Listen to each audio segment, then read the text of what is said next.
महाराज एक रानी थी, वो बड़े दिन से, बहुत दिनों से गुरु की खोज करते हैं। आज हमारे अंदर कमी यही है कि हम गुरु की खोज करते हैं कि हम गुरु किसको बनाएं। क्या गुरु के भीतर अधिकार नहीं कि वो अपने शिष्यों की खोज करे?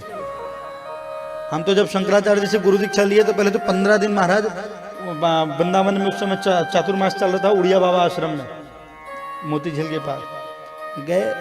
15 दिन तो महाराज पहले काम करवाए, हाँ, पत्तल उठाओ, संतों की झूठा भोजन परसो, महाराज गौ सेवा करो, तो ये करो तो वो करो, सब काम करने के बाद 15 दिन बाद कहा, बोल बेटा तेरे आने का कारण क्या है? बोले मुझे गुरु बनाना है।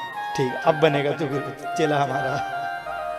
हाँ, तो हमारे अंदर ये अधिकार नहीं कि हम अपना गुरु ढूंढे, गुरु के भीतर अधिकार है कि वो अपना शिष्य को ढूंढे।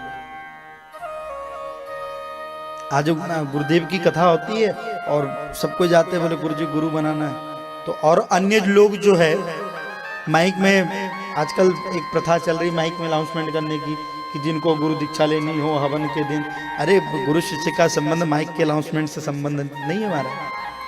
तो गुरुदेव के पास कोई जाते भी है ना, विश्वास मानिए कि हमें गुरु दीक्षा लेनी है, तो बोले ऐसे नहीं देंगे हम, आप अपना नाम नंबर हमें लिखवा दो और गुरु पूर्णिमा में वृंदावन आओ, वहाँ गुरु महोत्सव होता है, हम अपने गुरुदेव की पूजा करते फिर गुरु दीक्षा देते। ऐसा थोड़ी कि कथा हो गई गुरु दीक्षा देते चलो, हाँ, ये सिस्टम गलत है हमारा। तो वो रानी जो है गुरु की खोज कर रही थी। एक चोर को पता चला कि रानी गुरु की खोज कर रही है। अब तो महाराज बढ़िया त्रिपुंड लगा करके 2-4, देखो जो ओरिजिनल बाबा होते हैं ना वो साधारण होते हैं और डुप्लीकेट हाईफाई होते हैं।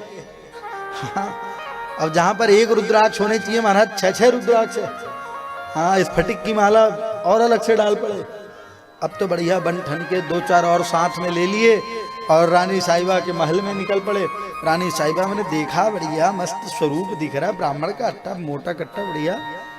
अब तो महाराज रानी साहिबा ने कहा कि हम आपको गुरु बनाना चाहते हैं। बोले हम ऐसे कैसे किसी को भी गुरु दीक्षा दे देंगे? तो बोले अच्छा ठीक है, क्या चाहिए? बोले हम जो मांगोगे दोगे? बोले बिल्कुल देंगे। बोले पूरी संपत्ति मुझे चाहिए। बोले हाँ बिल्कुल ले लो गुरुदेव।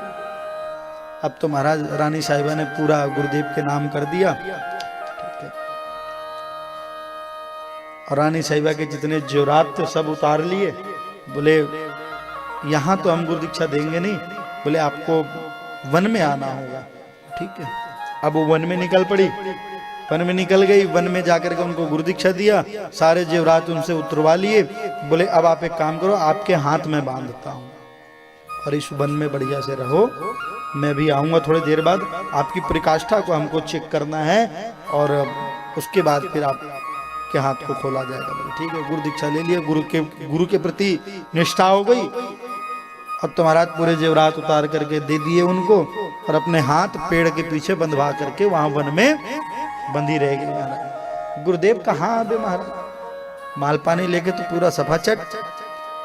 अब रानी के पिता को पता चला कि भाई ऐसा ऐसा बात है, पूरे सैनिक वन में भेजे।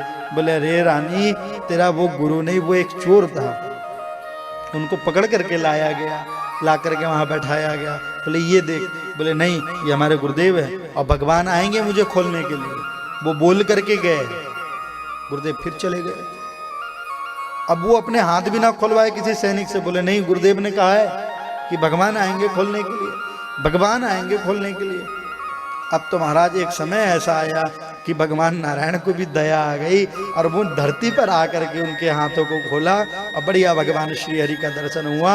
अर्थ क्या है? बोले अर्थ ये है कि हम गुरु के प्रति निष्ठा रखें, चाहे गुरु कैसा भी हो, लेकिन एक विवेक हमारा भी होना चाहिए कि गुरुदेव भी प्रतिष्ठित हो, ऐसे गुरु से गुरु दीक्षा लो।